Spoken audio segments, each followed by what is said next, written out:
بسم الله الرحمن الرحيم صاد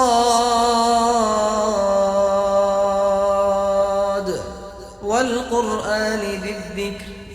بل الذين كفروا في عزة وشقاق كم أهلكنا من قبلهم من قرن فنادوا ولا تحين مناص وعجبوا أن جاءهم منذر منهم وقال الكافرون هذا ساحر كذاب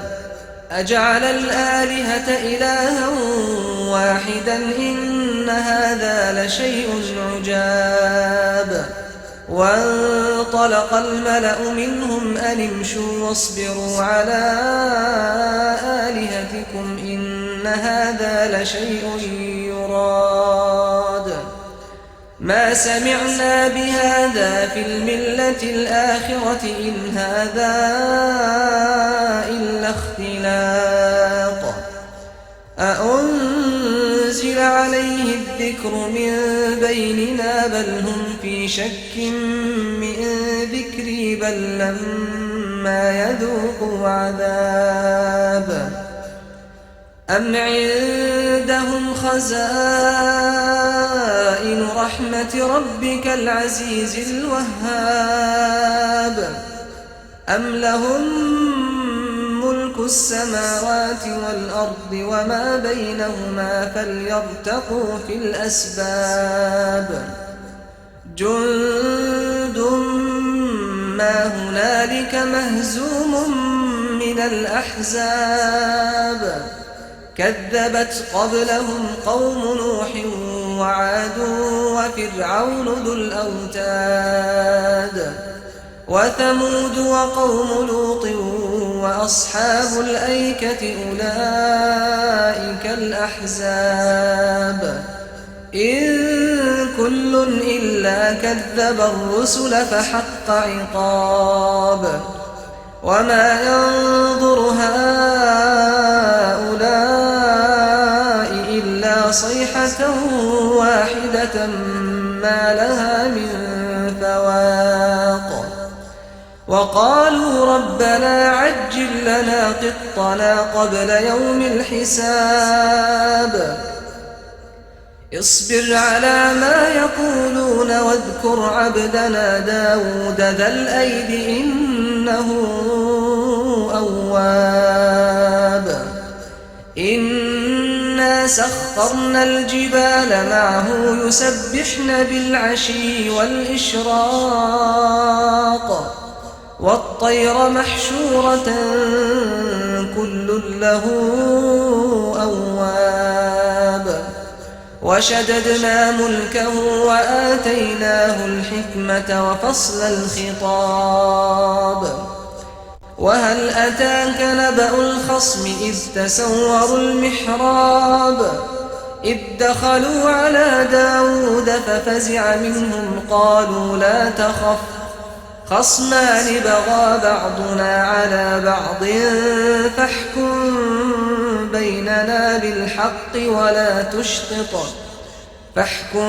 بيننا بالحق ولا تشطط واهدنا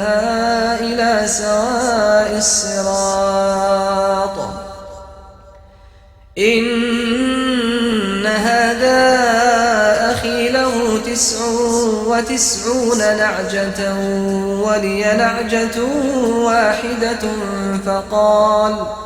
فقال أكفلنيها وعزني في الخطاب قال لقد ظلمك بسؤال نعجتك إلى نعاجه وإن كثيرا من الخلطاء ليبغي بعضهم على بعض إلا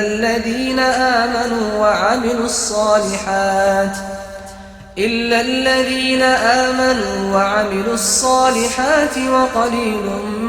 ما هم وظن داود أنما فتناه فاستغفر ربه وخر راكعا وأناب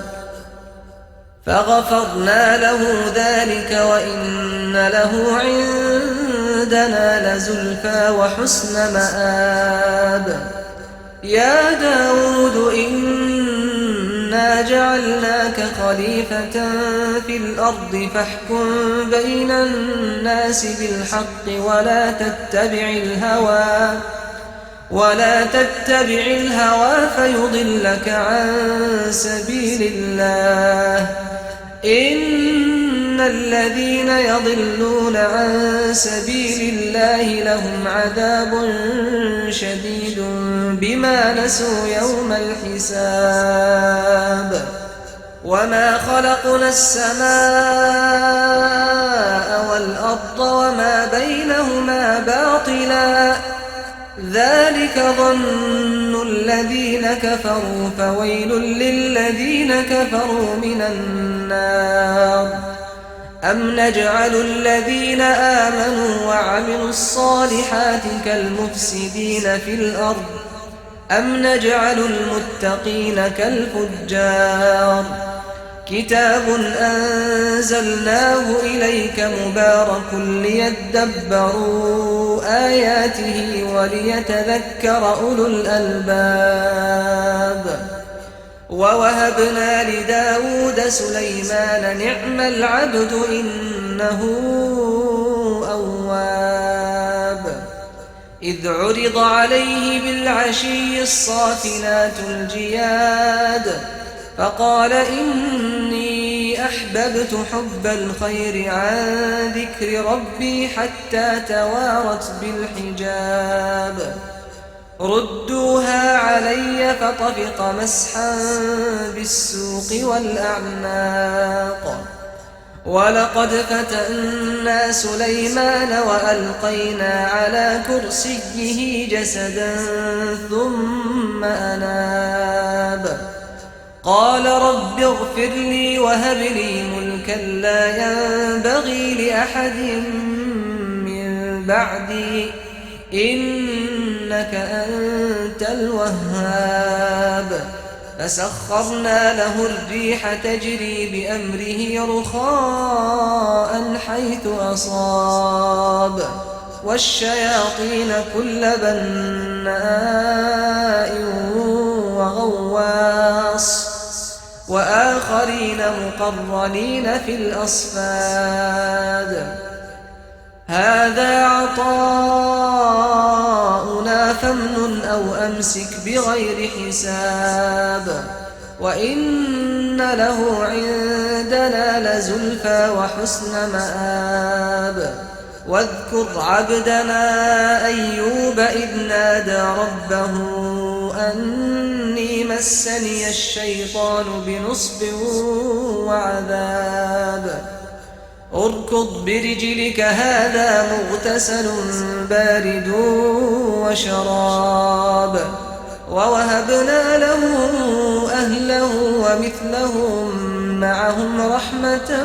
منا وذكرى لأولي الألباب. وخذ بيدك ضغثا فاضرب به ولا تحنث إنا وجدناه صابرا نعم العبد إنه أواب. واذكر عبادنا إبراهيم وإسحاق ويعقوب أولي الأيدي والأبصار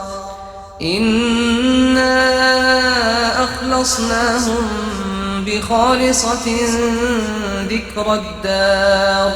وإنهم عندنا لمن المصطفين الأخيار. واذكر إسماعيل واليسع وذا الكفل وكل من الأخيار هذا ذكر وإن للمتقين لحسن مآب. جنات عدن مفتحة لهم الأبواب متكئين فيها يدعون فيها بفاكهة كثيرة وشراب. وعندهم قاصرات الطرف أتراب هذا ما توعدون ليوم الحساب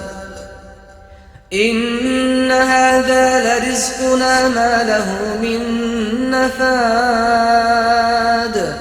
هذا وإن للطاغين لشر مآب جهنم يصلونها فبئس المهاد هذا فليذوقوه حميم وغساق وآخر من شكله أزواج هذا فوج مقتحم معكم لا مرحبا بهم إنهم صالوا النار قالوا بل أنتم لا مرحبا بكم أنتم قدمتموه لنا فبئس القرار قالوا ربنا من قدم لنا هذا فزده عذابا ضعفا في النار وقالوا ما لنا لا نرى رجالا كنا نعدهم من الأشرار أتخذناهم سخريا أم زاغت عنهم الأبصار إن ذلك لحق تخاصم أهل النار قل إنما أنا منذر وما من إله إلا الله الواحد القهار رب السماوات والأرض وما بينهما العزيز الغفار قل هو نبأ عظيم أنتم عنه معرضون ما كان لي من علم بالملأ الأعلى إذ يختصمون إن يوحى إلي إلا أنما أنا نذير مبين إذ قال ربك للملائكة إني خالق بشرا من طين فإذا سويته ونفخت فيه من روحي فقعوا له ساجدين فسجد الملائكة كلهم أجمعون إلا إبليس استكبر وكان من الكافرين قال يا إبليس ما منعك أن تسجد لما خلقت بيدي أستكبرت أم كنت من العالين قال أنا خير منه خلقتني من نار وخلقته من طين قال فاخرج منها فإنك رجيم وإن عليك لعنتي إلى يوم الدين قال رب فأنظرني إلى يوم يبعثون قال فإنك من المنظرين